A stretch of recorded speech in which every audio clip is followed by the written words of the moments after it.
Assalamualaikum and good day again. We have covered the first subtopic in this topic, which is how to relate between force and acceleration. So we know how to relate between force and acceleration. And this is done through our force equals to ma equation, or basically our Newton equation. So we are relating force with motion parameter here in the form of acceleration. Today we will look into work and energy approach.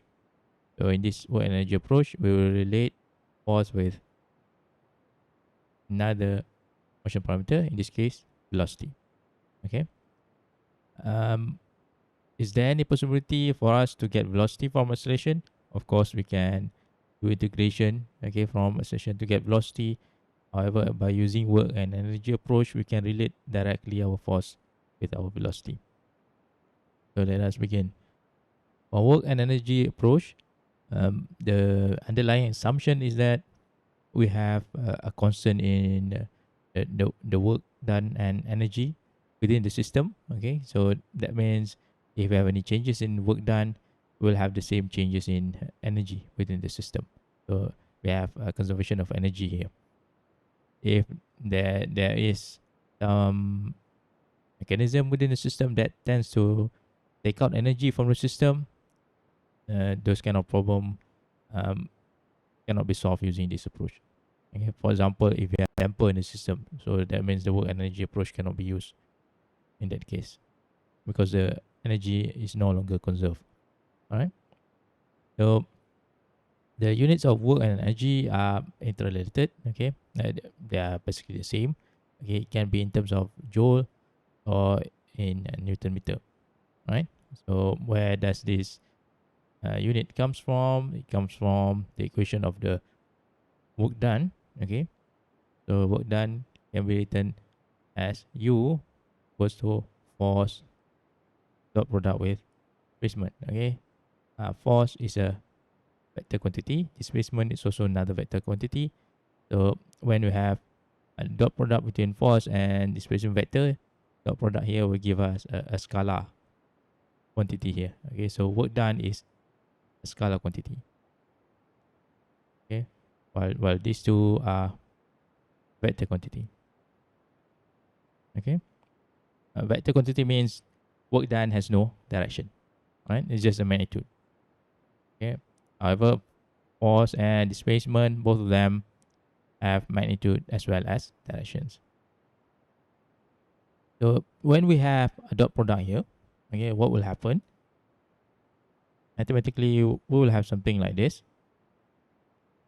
Work done will be equals to the magnitude of force vector times the magnitude of displacement vector, cos with the times cos angle between these two vector. So this theta here is the angle between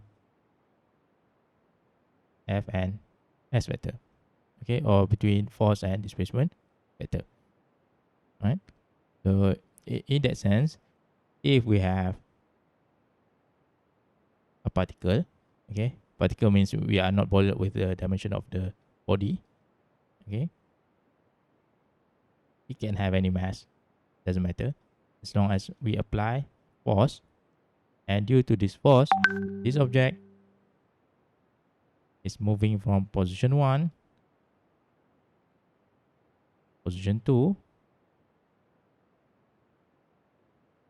okay, so the particle is being displaced by this force from position 1 to position 2, and at position 1, the object has a displacement of S1. At position 2, the object has displacement of S2.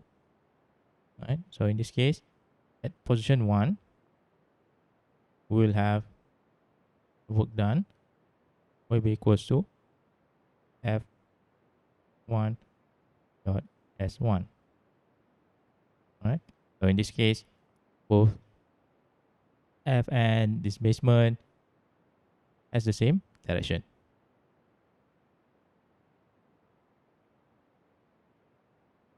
Okay, so displacement is also pointing to the right. At position 2, we'll have, okay, here it will be equals to, just to state the obvious, F1 S1, okay, this represents the magnitude of F vector F1 and S1 times the cos of angle between F and S vector here. The angle between both of them, since they are pointing along the same direction, the angle between them will be equal to 0. So cos 0 will be equal to 1, or just equal to F1, 1, right? As for work done at position 2, it will be equal to F2 vector F2 dot S2, which is equal to F2 times S2 times 1 again. So you have F2 S2. Or basically, if we want to write the change in the work done from position 1 to 2, it will be equals to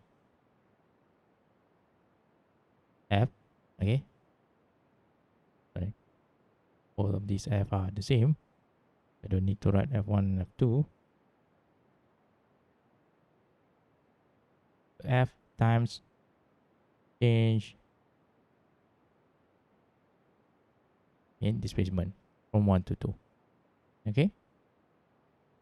Which is equals to S2 minus S1, right? So this is the change in the work done from position 1 to position 2, right? It's coming from U equals to F times S, or in vector form F dot S.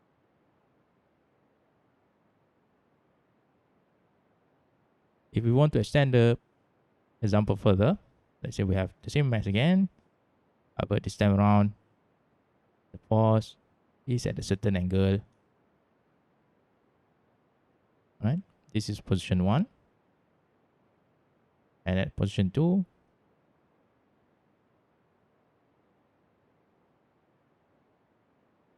again, we have same force with the same angle. This represents position 2. And the object is being displaced from position 1 to position 2. At position 1, we have S1. At position 2, we have S2. Right? At both locations, at S1 and S2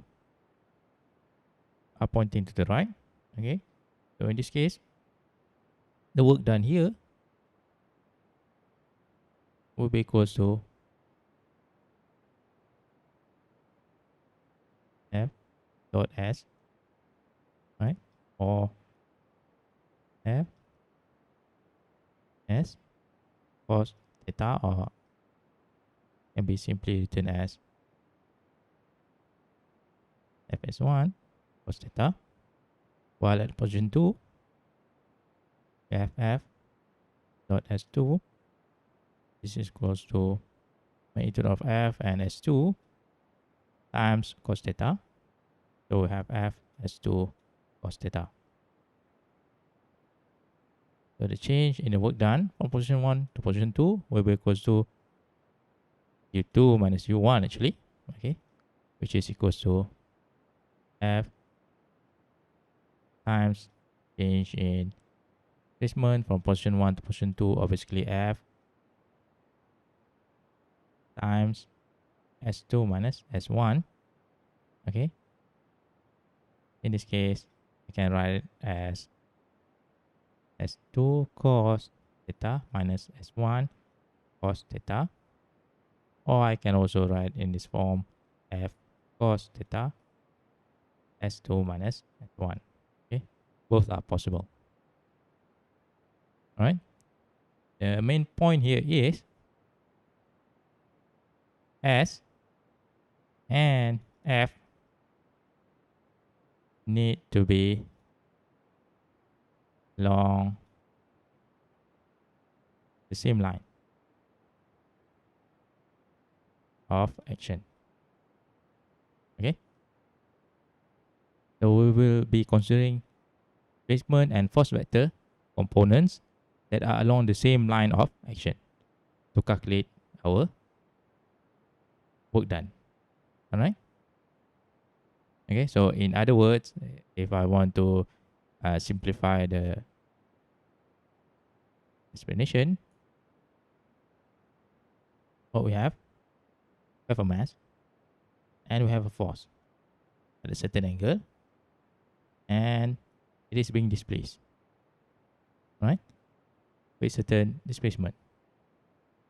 So the work done will be equal to, in this case, the displacement is also pointing to the right.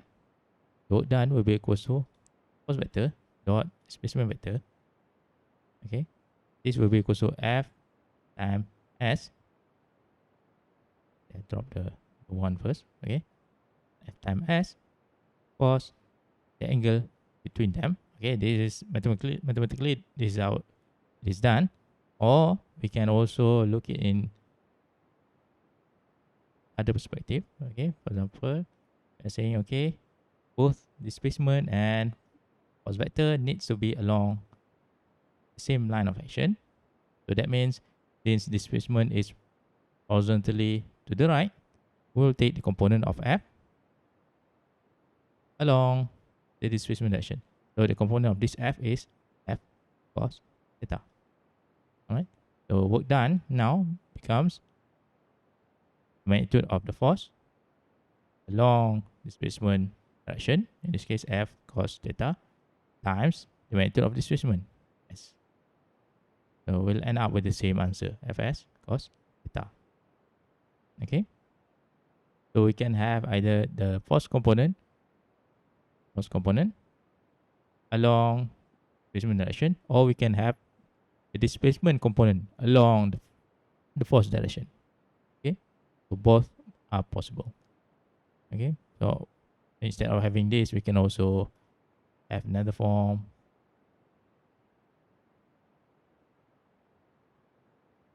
We'll have displacement to the right, force vector at a certain angle. In this case, instead of having force along the line of displacement, we'll take the component of displacement along the line of force. Okay, so this guy will be S cos theta. Okay, so our work done will be equal to force times displacement along the line of force as cos theta. Okay, so we'll end up with Fs cos theta again. Okay, so all of these are equal. Right, we can either use the dot product form, which is simply taking the magnitude of force times the magnitude of displacement times the angle between them, cos of angle between them, or we can look at the component of force along the line of displacement and multiply the component of force along the line of displacement with the magnitude of displacement, or we can also multiply the magnitude of force with the component of displacement along the line of force. Okay, so all of these three are equal. All right.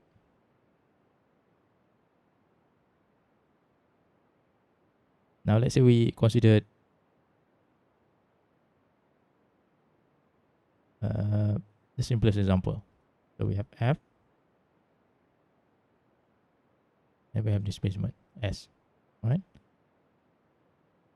So we know from this we will have work done equals to F dot S, or since both of them are along the same line, just equals to Fs. Okay, this in this particular example or in this particular case. Now let's say due to some unknown reason, okay, at the moment, when we apply force F, the object is now no longer displaced with the same displacement, however, in a displacement that is moving towards the opposite direction. In this case, the work done will be equal to still F dot S. Okay, but since the direction is the opposite, the angle between them is actually equal to not 1 but minus 1. And the cos of angle between them is equal to minus 1. Okay, because the angle now here, the angle is 0 degrees. Here actually the angle is 180 degrees. Right? So mathematically, this guy will be equal to F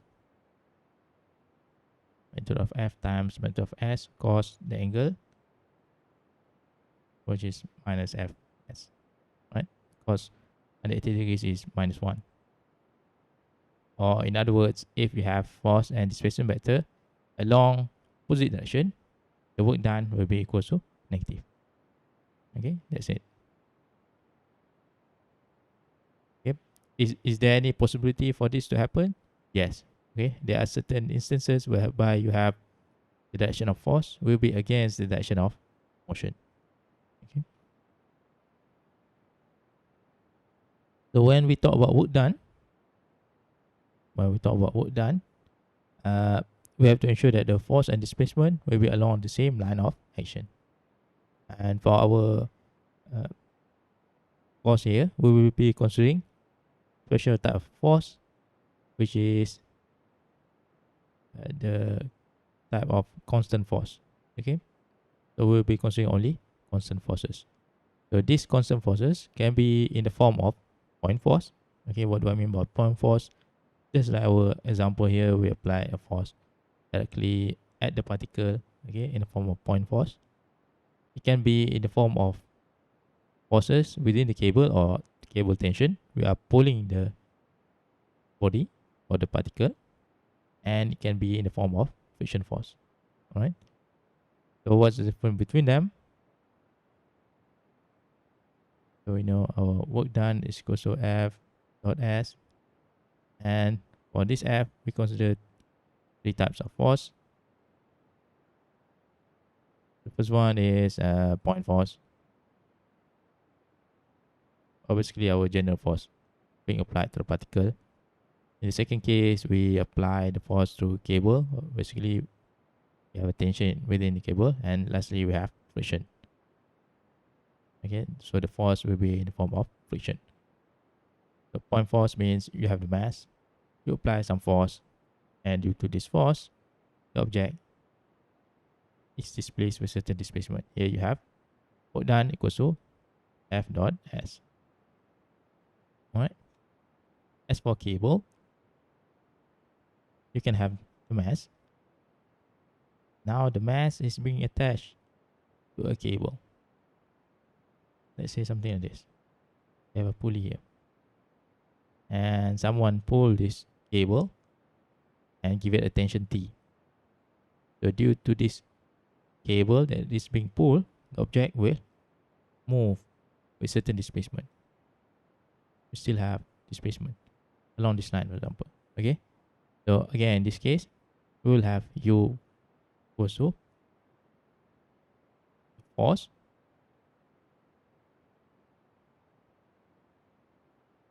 times displacement. Okay. However, in this case, the force is in the form of tension, right? And the displacement is the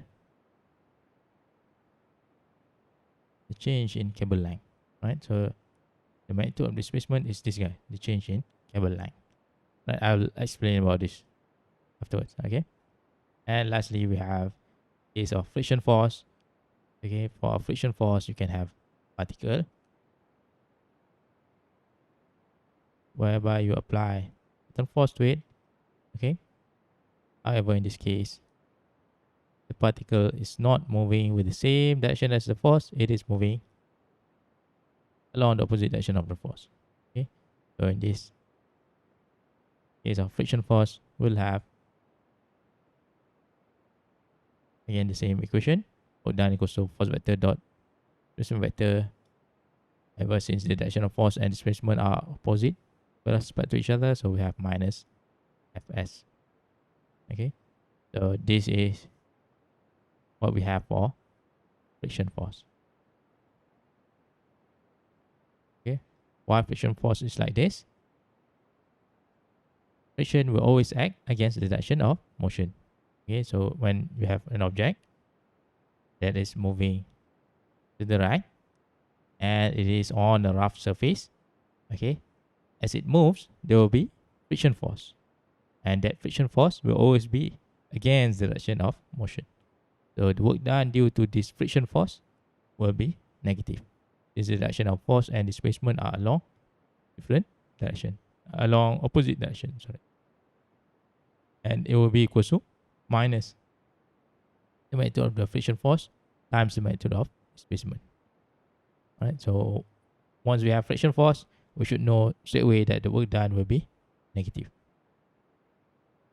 Okay. Then now let us look at this work done from a cable in much more detail. So again, we have a particle or mass on the surface. Okay, let's say this is position 1, and we have a cable being pulled with certain tension within the cable. Okay, and due to this tension in the cable, okay, when we pull, the particle will move. Right. So let's say we have position 2. So this is position 2. What happens at position 2? The mass of the particle moves slightly. Okay, so I will move the mass slightly. So now the cable is here, for example. Okay, so here we have this length.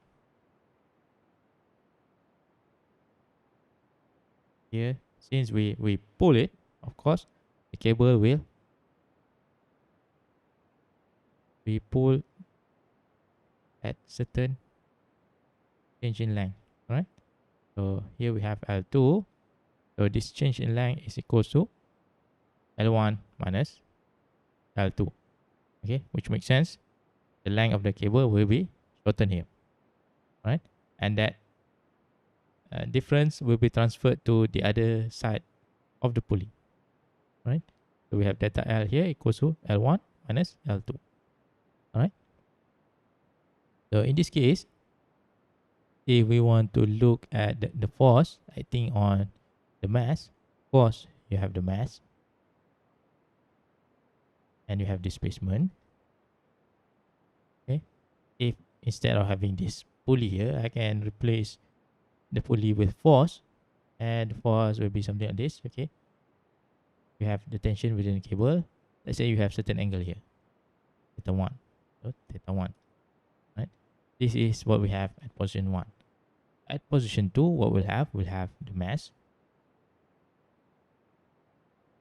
Again, the tension within the cable will still be the same.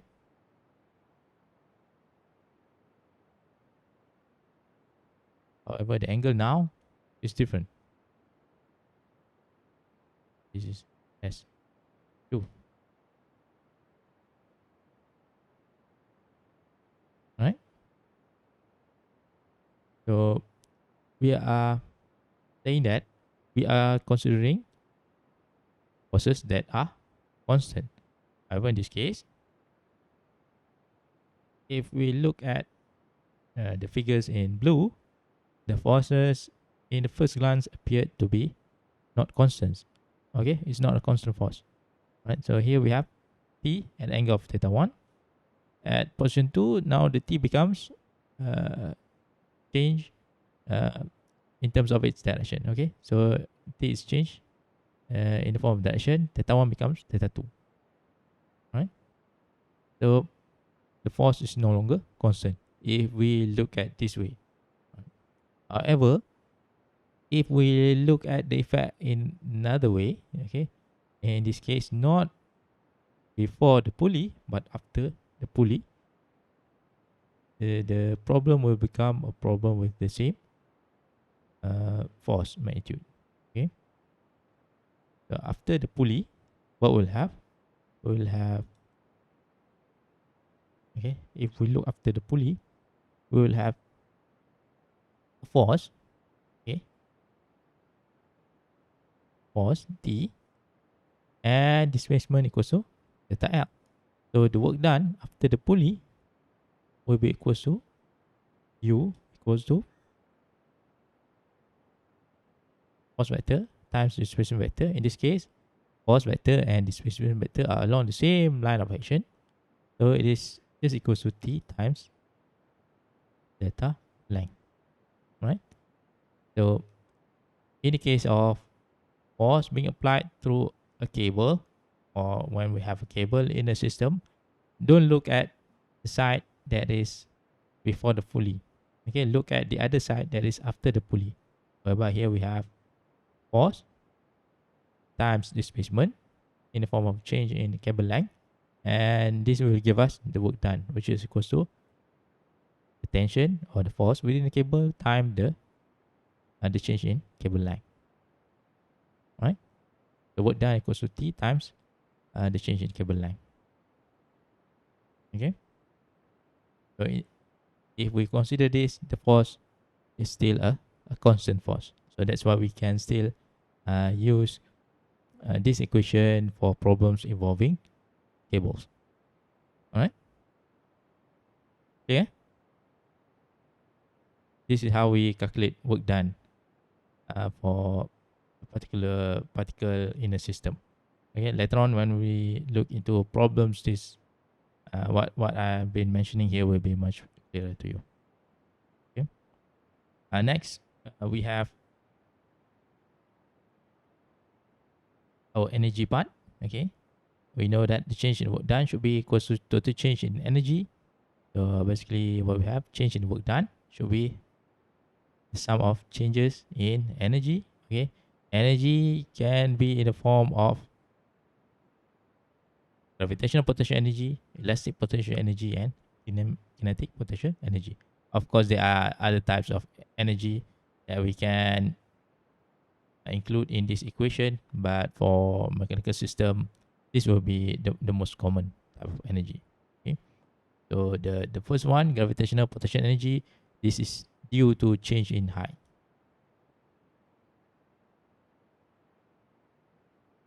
Okay. When we have a mass that is changing in height, right? And then we have elastic potential energy. This is when we have spring in the system. Okay. And not only that, there is a change in spring length in the system. Okay. I should be more specific with that. Change in spring length.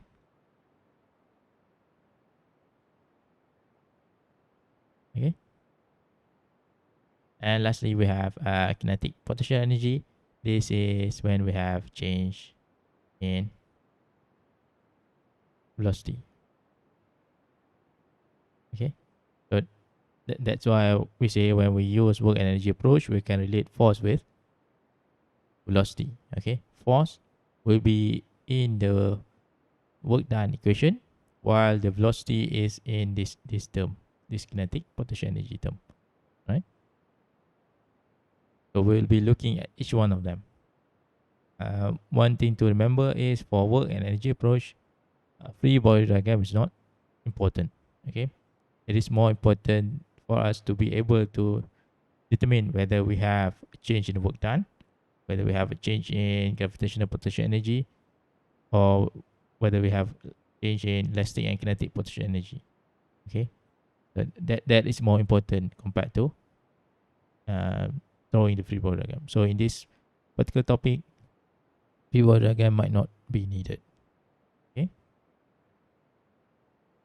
so let us look into the first one, the gravitational potential energy. As I mentioned earlier, this depends on the change in height, right?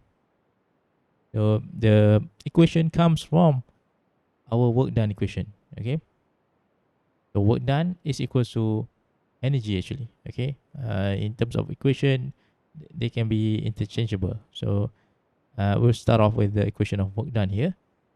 So we know that work done is equal to force times displacement. All right, or we can say the change in work done should be equal to force times change in displacement. In this case, we are assuming that the force is constant. That's why there's no change in the force here. So the gravitational potential energy will be equal to integration of du, which is giving us Vg here, equals to F times the integration of ds. And in this case, the force is in the form of weight. Okay, so the force is in terms of weight. And weight is equal to M right? The weight is as a force, right? So weight times integration of ds will give us mgh. Okay, integration of ds is basically change in height, right? So this h is our change in height.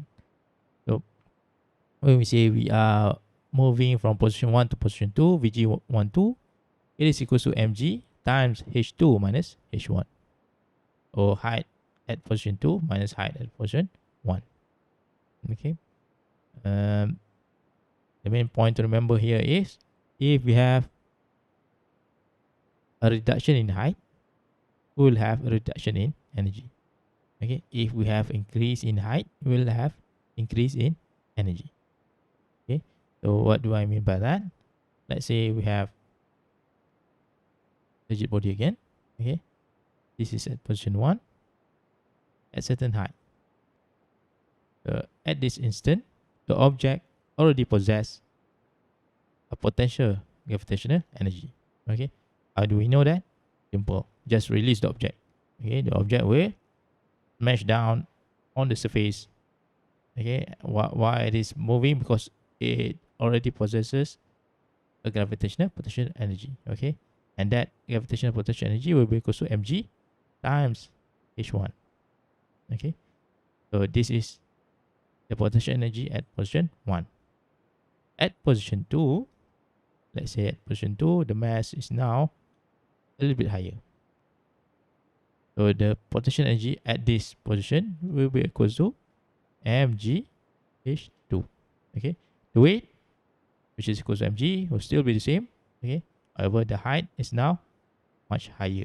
Okay. So that's what I meant by saying that if you have an object that goes higher, the potential energy goes higher as well, because h term is increasing. Okay. So in this case, change in gravitational potential energy from position 1 to position 2 will be equal to mg, or if I want to write it in this form, okay, it will be equal to the final potential energy of potential energy at position 2, okay, Vg2 minus potential energy at position 1. And this will be equal to mg h2 minus h1. Okay. So change in gravitational potential energy from position 1 to position 2 will be equal to mg times this guy is our change in height. Okay. So of course, if we have an increase in height, the change in gravitational potential energy will be positive. Okay, increase in height. If we have reduction in height, the change in gravitational potential energy will be negative. Okay. So in this case, delta Vg12 will be positive. Okay, this guy will be positive if we have a positive change in height. Okay. So if height increase, so delta Vg is positive. If height decrease, delta Vg is negative. Right?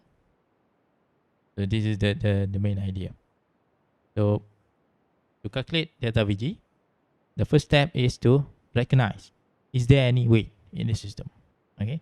And the weight in the system should be coming from anything with masses. Okay. So if you have a mass, then you can see whether the mass is having any change in height. If you have a mass that is changing in height, then you'll have a change in gravitational potential energy. Right? If you have no mass, there will be no change in gravitational potential energy, because gravitational potential energy is related to the weight, and weight is related to mass. Right? Next, we have kinetic potential energy. Okay. So kinetic potential energy is based on motion. Okay. So that's why we have a kinetic term here. So from Newton equation, we know F equals to ma, and we know acceleration is equal to v dv ds. Okay, we can get this. Okay, you can rearrange the velocity equation and displacement equation. In the end, you'll have this. Section equals to v dvds. So what can we do here? We replace a here with this v dvds term. So we'll end up with f equals to mv dvds. And rearrange this again. So we'll have f times ds equals to mv dv. F times ds is our delta u, or change in work done. So that means we can integrate this term here and integrate this term here. So this will give us our change in potential energy, okay, or change in the work done, or change in energy due to the motion, equals to integration of fds, okay, integration of fds, and we can substitute this f with this term mv dvds. So we'll have this, and we know our mass will not change, okay, from position 1 to position 2, or it will stay the same. It will be a constant value, so we can take m out of the integration. So we have m times integration of v dv, and doing this integration will give us half v squared. So the whole thing will be equal to half mv squared. Okay, so our potential energy due to motion t will be equal to half mv squared. And if we have a change in position 1 to position 2, so the delta T12, okay, this should be delta, okay, delta T12 will be equal to half m v2 squared minus v1 squared. Right? So this is how we got the equation for the change in kinetic potential energy. So to calculate the change in kinetic potential energy, we should ask ourselves, do we have mass? If we have mass, yes, we can calculate for this term here. And then, do we have any change in velocity for this mass? Okay, if this mass is moving with initial velocity v1 and then change to velocity v2, then we'll have delta t, or a change in kinetic potential energy. If the mass is having a constant velocity, then we'll have a zero change in kinetic potential energy. Or if the mass is slowing down, then we know we have a negative change in potential energy. Okay, so in a nutshell, let's say we have a mass at position 1, it is moving with v1, right? And then at position 2, it's moving with v2. So in this case, we have a change in kinetic potential energy from 1 to 2 will be equal to T2 minus T1, which is equal to half mv2 squared minus half mv1 squared. Or we can group the same term together. So we have half m v2 squared minus v1 squared. So this will give us the change in kinetic potential energy from position 1 to position 2. Okay, so it will be based on mass and also change in velocity. Right. Lastly, we have change in potential energy due to spring. Okay, or what we call as elastic potential energy. Okay, so since it is based on spring, the best idea is to look into the problem. Is there any spring involved, or something that behaves like spring? Okay, once we have spring involved, then probably we'll have a change in potential energy due to elasticity or elastic potential energy, PE. Right? For spring, we know if we have a spring and we apply certain force, the spring will deform. Okay, depending on how we apply the force. In this case, if we pull spring, it will elongate with certain displacement. Okay, or we normally call for spring this displacement as x. Okay, so instead of having S here, we have X. So F equals to Kx. Okay, so we can relate the force with displacement with our spring stiffness K here. Okay, so F equals to Kx.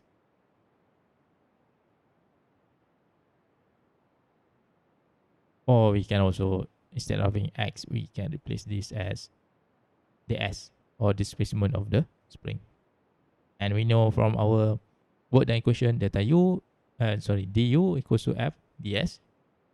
So that means we can integrate this part and integrate this part. So integration of du will give you potential energy due to elasticity VE, and integration of FDS can be uh, written in this form, where we substitute F with Kx, and the spring stiffness remains the same.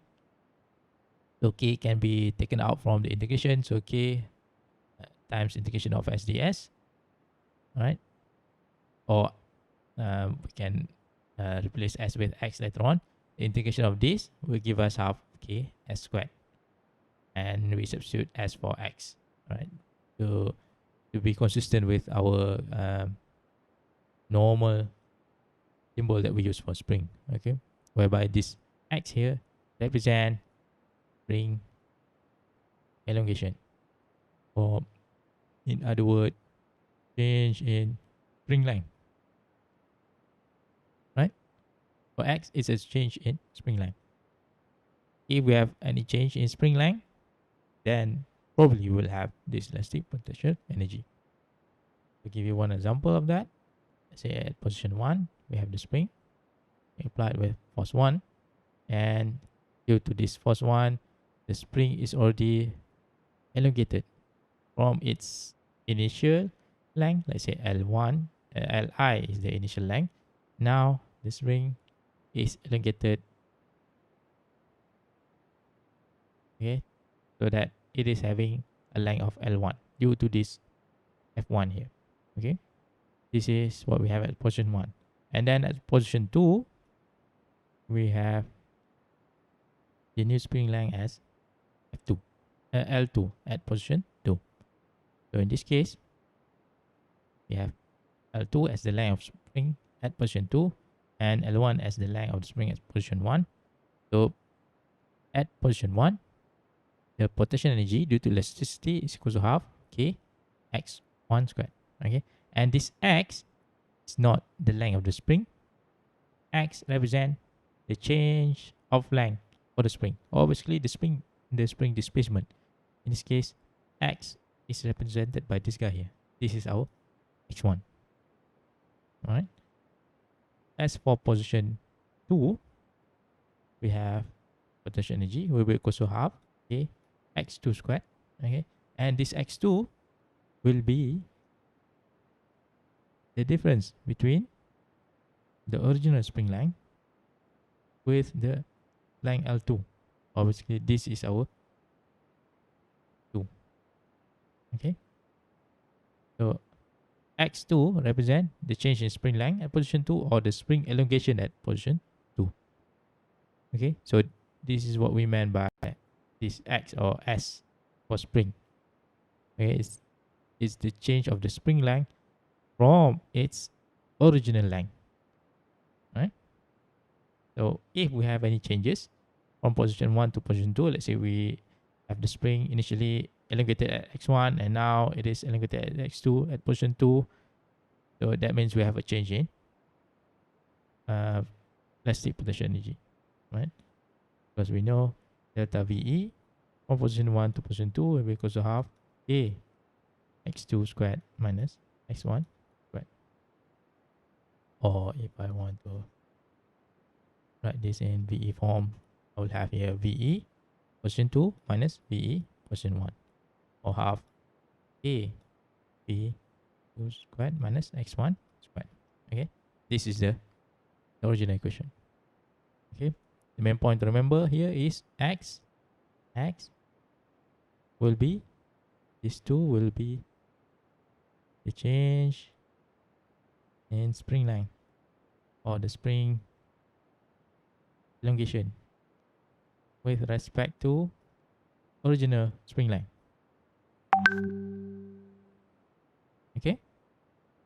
So this is what we meant by our X here.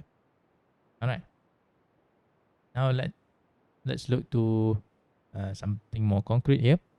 Let's say we have a mechanism like this, right? And within this mechanism, we have mass. We have this 5 kilogram mass, and we were told that the mechanism is being released from rest. Released from rest. If you want information here, rest means it is starting at T1 equals to 0. Release from rest, right? When theta equals to 60 degrees. So when it is released from rest, theta is 60 degrees. As shown. So meaning what? This is our position 1. Okay. So at position 1, theta equals to 60 degrees and the mechanism is being released from rest. Meaning the velocity at any point on this mechanism will be equal to 0 at this position 1. Spring at this instant is unstretched. Meaning this spring is unstretched, or in other words, whatever length that we can calculate here is the original spring length. So now we need to determine the velocity of this 5 kilogram mass when theta is equal to 90 degrees. So when theta is equal to 90 degrees, this is our position 2. Right? So whatever been shown here is our position 1. What's not shown is our position 2, which is at theta equals to 90 degrees. And we were told that mass of other members can be ignored or neglected. Okay, so basically they don't have any mass. So the only mass in the system is this 5 kilogram mass. Okay, so we have our position 1.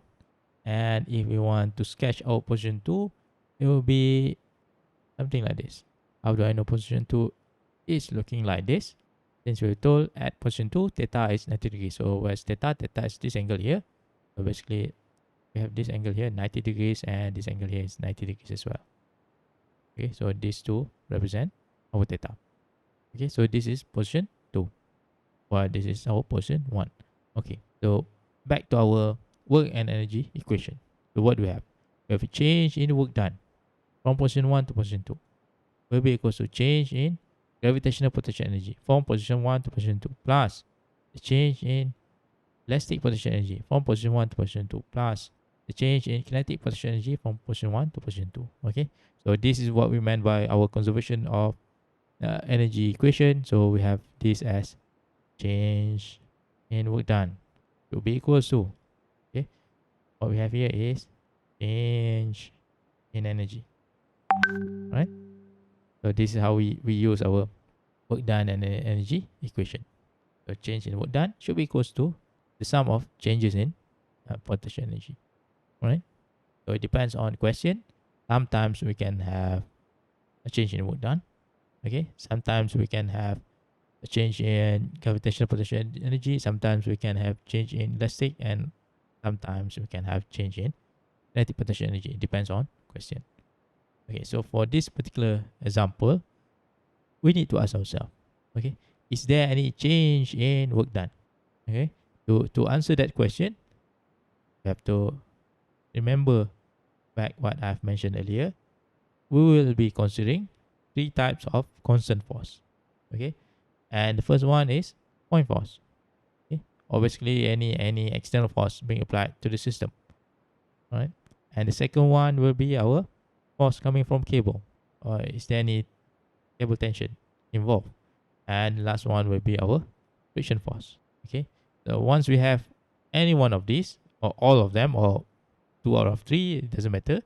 If we have any one of these, we will have a change in work done. So for this particular problem, is there any point force involved or being applied anywhere in the system? We look at the figure, and there are none. There are no external force being applied. So we have no point force. Is there any cable involved in the mechanism? Nope. There are no forces being transferred through cable. No cable tension. No cable. And lastly, do we have any friction involved? No friction. Okay, so that means we will have 0 change in work done. Okay, so from this, our delta U 1, 2 is straight away equals to 0. Okay, because there are none coming from these three. Okay, and next we look at these three terms. Is there any change in height for the mass? Okay, not just any change in height, but the change in height for a mass. In this case, we have the only mass in the system is this 5 kilogram mass, and this mass is initially here at position 1, and then at position 2 it goes here. Okay, this is position 1. At position 2 it becomes like this. Or basically we have the mass initially at a higher location or higher position, and then it drops down to a lower position. So do we have any change in gravitational potential energy? Yes, we do have. Okay, because we have a change in height for a mass. Next, we look at elastic potential energy. Okay, for elastic potential energy, we have to look at the spring. Is there any spring in the system? Okay, in this case, yes, we have a spring in the system. Okay, fine. Ask ourselves, is there any change in the spring length from position 1 to position 2? At position 1, we have this as the spring length. At position 2, this is our new spring length. So the spring seems to be elongated. Okay, when it moves from position 1 to position 2. So do we have change in spring length? Yes. So we will have this term. Okay. And lastly, we have change in kinetic potential energy. Okay, this comes from motion. Is there any motion? We were told that the system starts from rest, meaning velocity is 0 at this instant, at any point, for the mass as well. At position 2, we need to find the velocity of the mass. So basically, there is velocity for the mass for position 2, which we don't know yet. Okay, so that means we have change in velocity from position 1 to position 2 for the mass. Okay, again, for kinetic potential energy, only refer to the mass because we have mass term here. Right, so we have a change in velocity for the mass from position 1 to position 2. So this guy is available as well. So our task now is to calculate these three terms, right, in order to solve the problem using the work and energy equation or work energy approach. Okay, so we'll start off with the easiest one for me. This is normally the easiest one, which is delta Vg12, a change in height for the mass. This will be equal to mg times h2 minus h1. Okay, so look at the mass. So this is our mass. So from position 1 to position 2, we have change in height for the mass. But position 2, somewhere there. Okay, this will be the change in height. Okay, or basically this equation can be also written as mg times the change in height from position 1 to position 2. If it is going downward, the change in the height is negative. If it is going upward, the change in height will be positive. Okay, so in this case, the mass is 5 kg, g is 9.1. Change in height, in this case, it is moving from this position. Okay, so initially it is along this line at position 1. At position 2 now, the beam is horizontal, so 5 kg mass is along this line. So we have 0.4 as our change in height.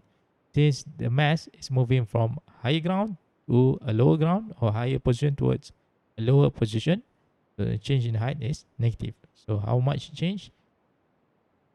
Change for a value of 0.4 meter. Okay, so this will be our delta Vg12. So calculate this, we will have minus 19.62 joule or Newton meter. Okay, so this is our change in potential energy due to gravity. Right, next we have our spring, delta Ve12, and this is due to spring. And generally the equation is half A x2 minus x1 2 squared minus x1 squared. Okay, so we have to look at the x, or basically the change in spring length or spring elongation at position 1 and position 2. So we have to determine x1 and x2 first. What is x1? X1 is the spring elongation at position 1. We were told that at position 1, the spring is unstretched. Basically, there are no x1 because the spring is not elongated or compressed, okay, at position 1. So the change in spring length is basically 0 because the spring length is actually the initial spring length at position 1. While at position 2, we know that the spring is having this length here. Okay, this is our L2. Alright. And x2 will be equals to the spring length at position 2 minus the initial spring length. Right? So the spring length at position 2 can be obtained from the geometry. So we have 0.4 here when the beam is completely horizontal. We have 0.4, 0.4. So this part here is 0.4 meter. This is also 0.4 meter. Okay. The angle here is 90 degrees, so we can use Pythagoras theorem. So L2 is equal to 0.4 squared plus 0.4 squared. The sum of that will give you a number. Take the square of that number. Will give you L2. So L2 will be equals to 0.4 squared plus 0.4 squared square root. Okay, so this is our L2. L1 is the initial spring length. So in this case, we were told that the spring is unstretched at position 1, meaning whatever length here is our initial spring length. So again, use the geometry to figure out what is the length here. We have 0.4. The length of the beam is also, in this case, is here is 0.4. So basically here is also 0.4. Since this guy is vertical. So 0.4 here, 0.4. The angle here is 60 degrees. So what do we have? We have equal length triangle. So here's 60 degrees, 60 degrees, and 60 degrees.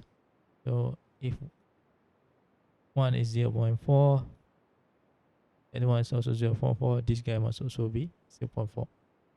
So the length here is 0.4. From the geometry, we know that initial spring length is 0.4 meter. So Li, or initial spring length, is equal to 0.4. Calculate this, will give you your x2. We have here 0.166 meter. This is our x2. So delta VE 12 will be equal to half. A is our spring stiffness, and the information is given here, equals to 900 Newton per meter. So we have 900 times x2 is 0.166 squared. X1 is 0 squared. We have delta VE 12 equals to 7.52 joule.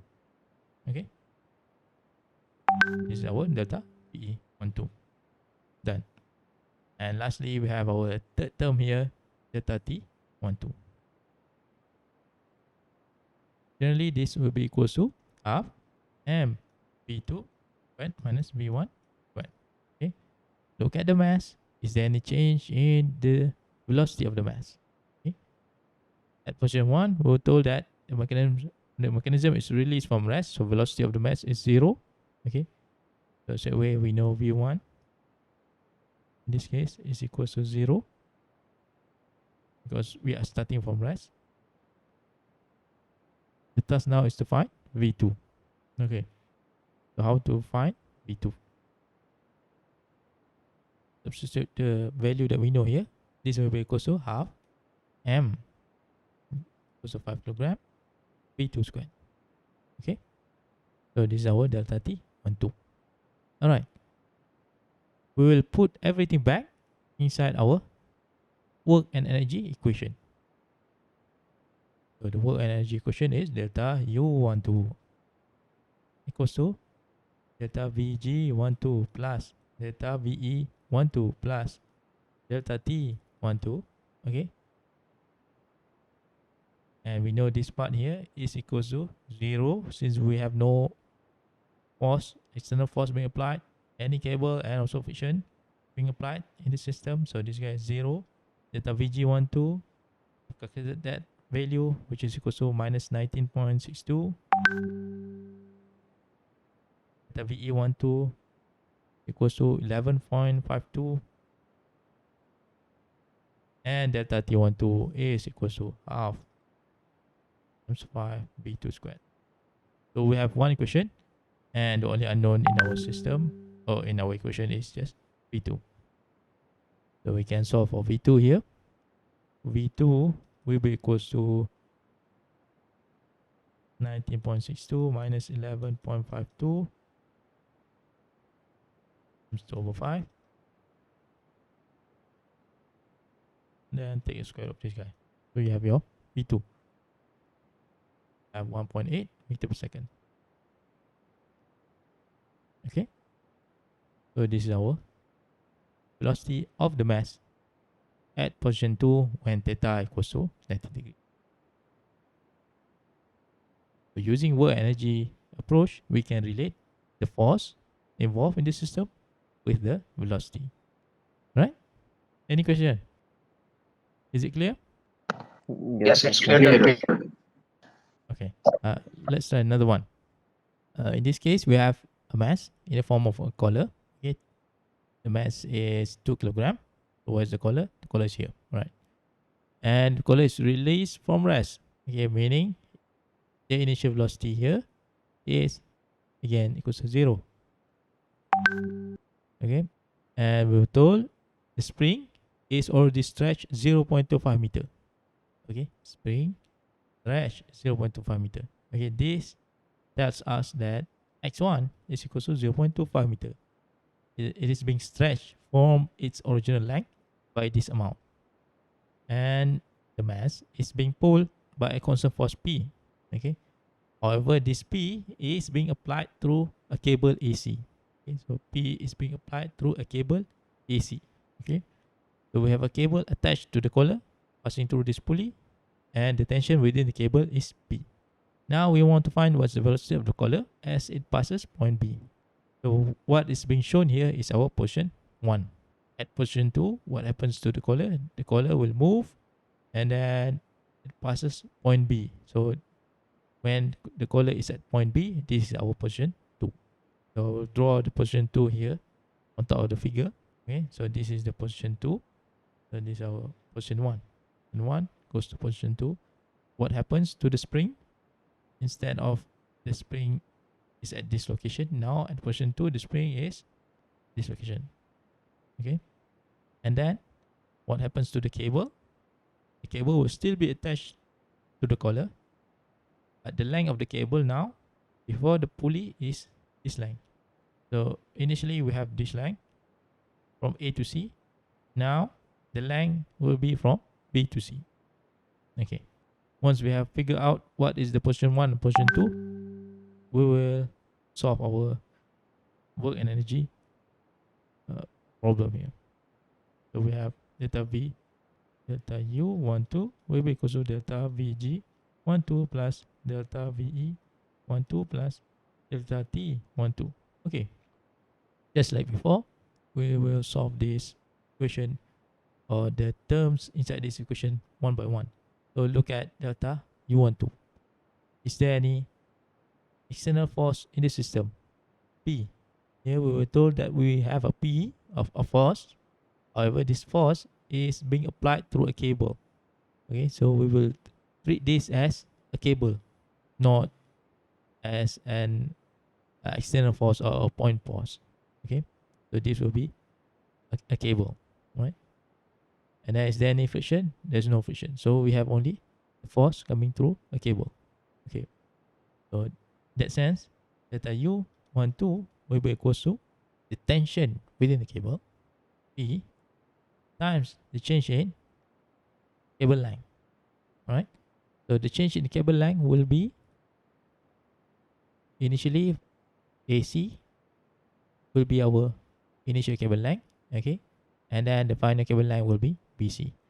So this guy will be equal to P times AC minus BC. Okay, so this will be our change in cable length. So the task now is to determine what is the length of AC and BC. So the length of AC and BC can be figured out from the geometry. Okay, let's say we have a triangle here, 90 degrees. So BC is 0.3. So from B to A, here we have half circle. So basically this length is the radius is 0.4 meter. Okay, again this height is also the radius 0.4 meter. Okay, so what we have a triangle like this, point A, point C, point B somewhere in between here. So here we have 0.3, 0.4. The total length here is 0.7. Alright, so 0.7, another 0.7, 90 degrees. Okay, so the length of AC equals to 0.7 squared plus 0.7 squared equals square root of that will give you the length of AC. P is equals to 10 Newton. 10 Newton. We have AC equals to 0.7 squared, 0.7 squared square root minus BC. BC is equals to 0.3. Okay, so just calculate these terms to get 6.9 joule. Okay, so this is the change in potential energy. The change in work done from position 1 to position 2. Right. Next, we'll be looking at delta Vg12. Generally, this will be equal to m g h2 minus h1 or mg change in the height. So the mass involved in this particular question is the collar, only the collar. Okay, so we will have only one mass there. So we have the collar, which is equal to 2 kg times 9.1. Now let us figure out what is the change in the height. So the collar is initially at this position, at position 1. At position 2, it travels here, or it goes higher at position 2. By how much? By 0.7 meter. Okay, so the change in height is positive because it goes higher. Okay, positive 0.7. So calculate this, we will have 13.734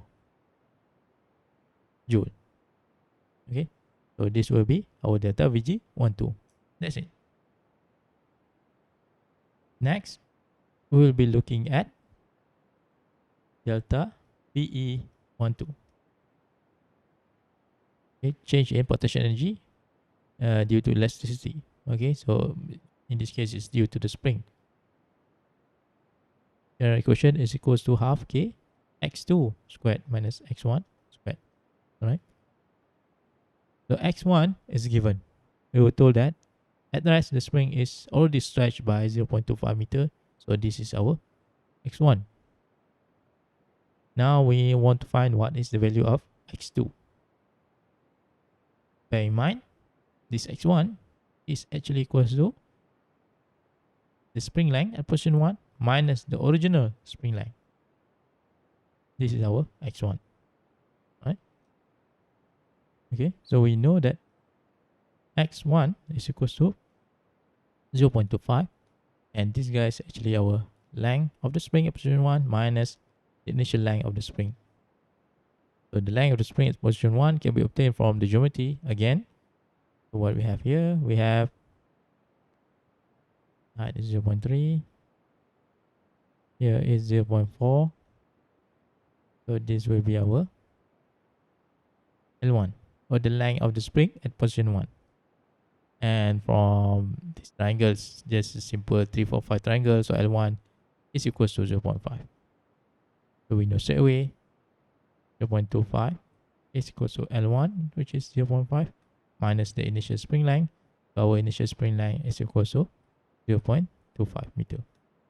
So once we know our initial spring length, the spring elongation at position 2 is equals to spring length at position 2 minus the initial spring length.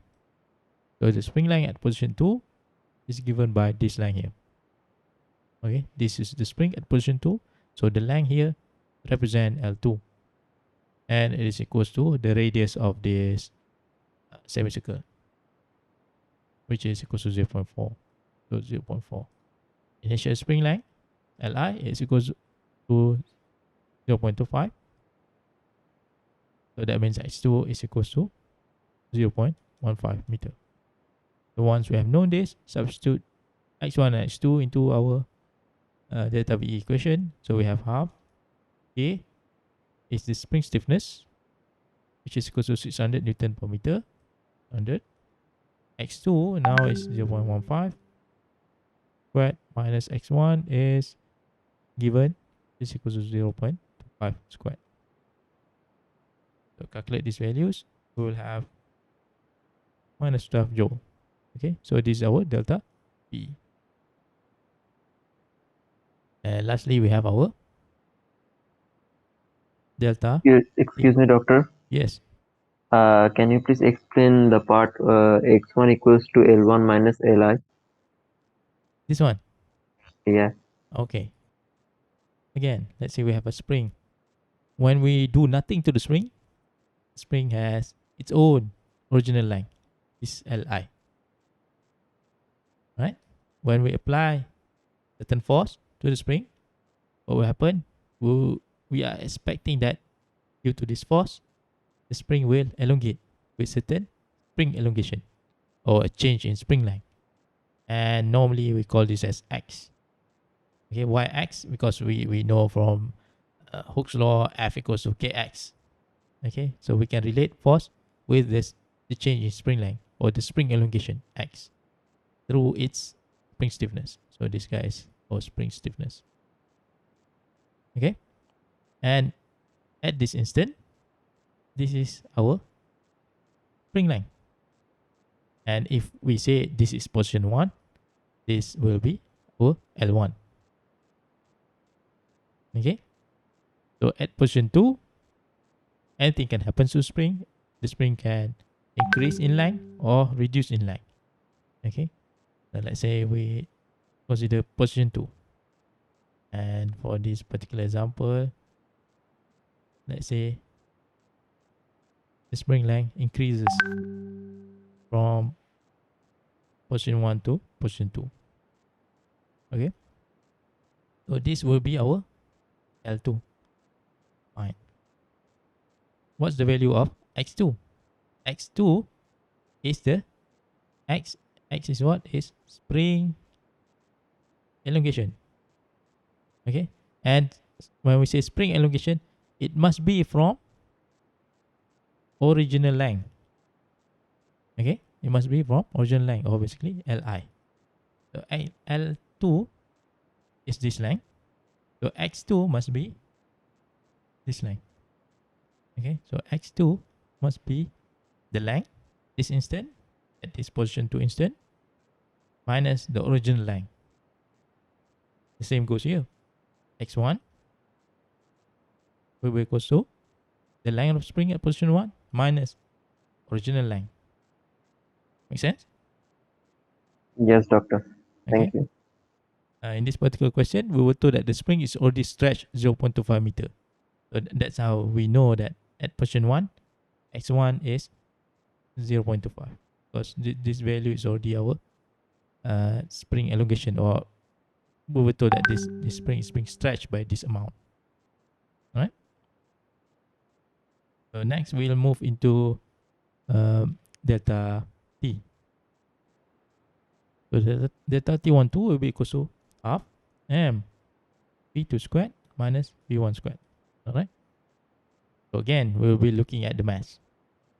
So this represent the change in the speed of the mass. So we have the mass represented by the collar, 2 kilogram. At position 1, the velocity is 0. So straight away, this guy is 0.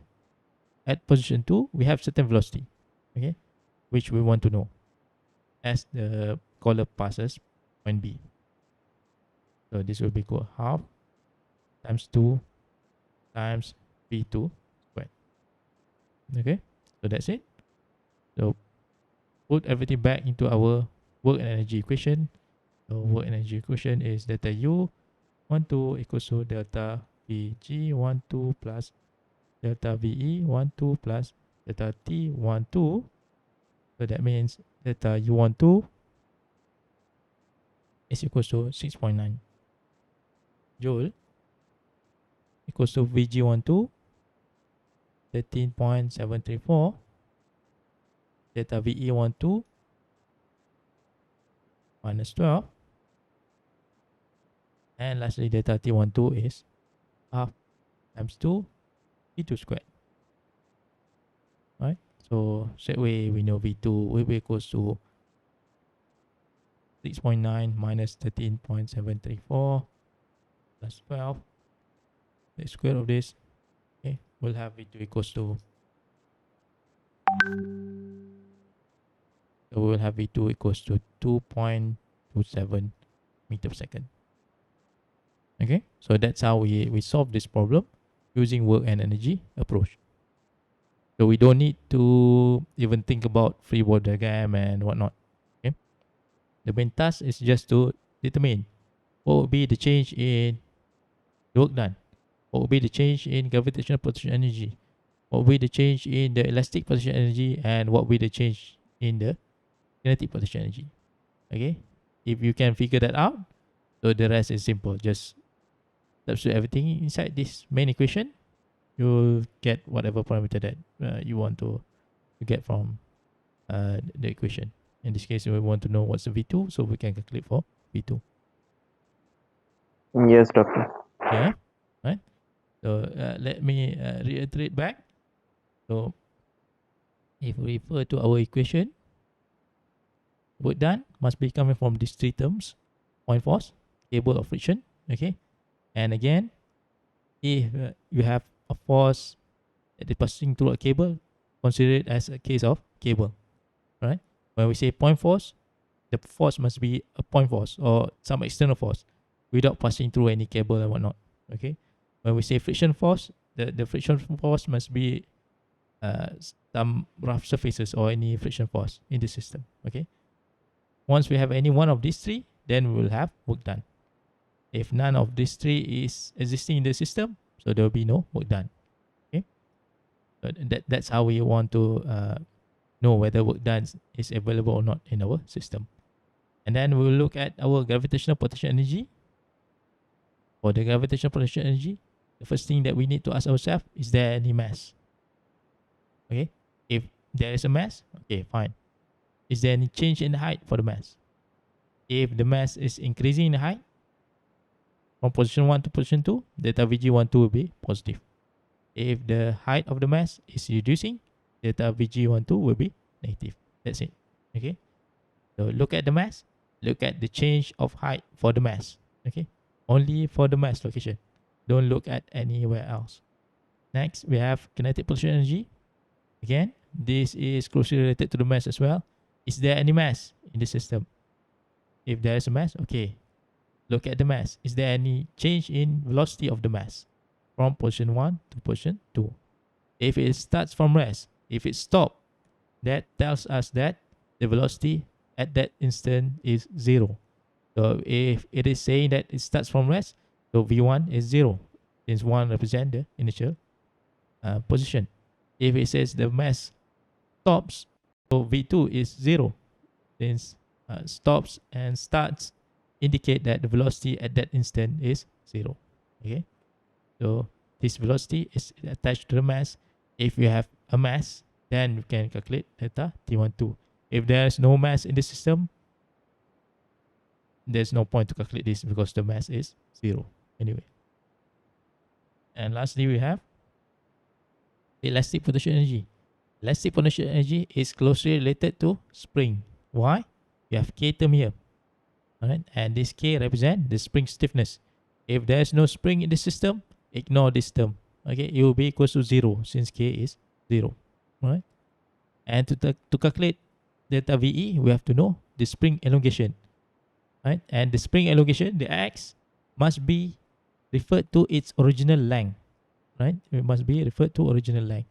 If, for example, the original length is Li, so X1 is the length at position 1, L1 minus Li. And the same goes for X2. X2 is equals to length at position 2, L2 minus Li. Let's say if you have a system that is having a spring with a certain length, and the length remains the same at position 1 and also position 2. So in that sense, this delta VE will be equal to 0, since there are no change in the spring elongation or change in spring length. Okay, make sense? All right. So once you have calculated all that, simply substitute back to our work and energy equation. Okay, basically we are saying change in the work done should be change in total energy in the system, or just like what I've written, delta U12 will be equal to delta VG12 plus delta VE12 plus delta T12. Okay, of course in the real world there will be more than these three energy. There are other things as well, but for our courses or for typical mechanical system, it's enough for us to consider these three terms, right? Gravitational potential energy, elastic potential energy, and also kinetic potential energy. Okay, if you refer to some textbook, uh, others might use slightly different approach, whereby some of these work done terms, which we consider here, can be transferred to the right hand side, and when they are transferred, the sign is becoming negative and so on. Okay, you might get confused. Okay, but in the end, um, it is still based on the same approach. Okay, whereby you have the change in work done should be equal to the change in energy. All right, please try it yourself how to solve this kind of problem using work energy approach. For me, this approach is very powerful. Okay, why is it very powerful? Because if we consider, let's say, the second question here, the collar is moving from position A to position B, right? And it is moving with this kind of motion, right? We basically could ignore what kind of motion from position 1 to position 2. Okay, it's not important, right? We don't need to know whether the shape is something like this. Okay, whereby you have straight line plus coordinate motion. Okay, it can be something like a snake between A and B. Does not matter. Okay, as long as we know initial velocity, we can calculate final velocity. Okay, using this approach. So this approach really simplify our life, because we don't need to know what's happened in between position 1 and position 2, because it does not matter. Okay, because in the end, the change in work done will be equal to change in potential energy. Okay, that's why whatever that is happening in between position 1 and position 2 are not important, or basically ignored when we use this approach.